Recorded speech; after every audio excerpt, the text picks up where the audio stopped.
Здравейте!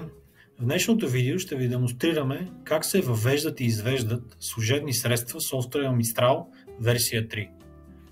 Причината за въвеждане и извеждане на средства е свързана с промяна на наличността във вашата каса, която не е свързана с директни продажби на клиенти. При започване на работния ден започвате с някаква касова наличност. Приемаме, че в случая започвате с 100 лева касова наличност. Трябва да натиснете в програмата, след като сте влезли бутон Отчети. Появява ви се диалоговия прозорец на отчети, там където пускате и X и Z отчет на вашето фискално устройство. В случая, вляво от цифровата клавиатура въвеждате средствата, с които започвате вашия работен ден.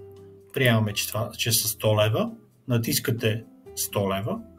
След това натискате бутон Внос. В последните версии на софтуера Mistral ще ви излезе и диалогов прозорец с забележка, в който диалогов прозорец може да въведете причината за вноса на съответната сума. В случая това е касова наличност.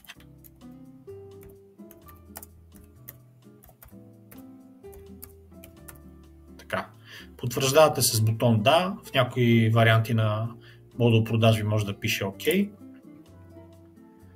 излиза бележка от фискалното устройство, на която пише служебни въведени средства 100 лева. По същия начин, ако през деня се налага да извеждате средства от вашата каса, примерно за доставка на стоки, отново се натиска бутон Отчети.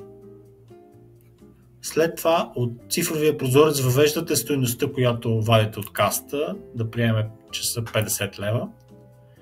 В случая вече, тъй като вадите, натискате Износ.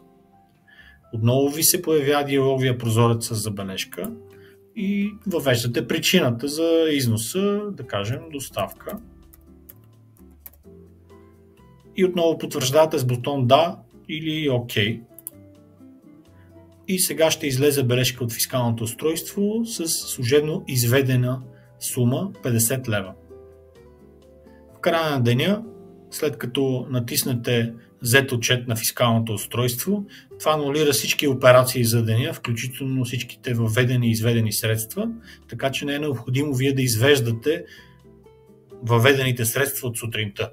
Автоматично това става с анулиране на вашето фискално устройство и след това на следващия работен ден отново повтаряте същата процедура с въвеждане на началната ви наличност. Това е всичко. Благодаря ви.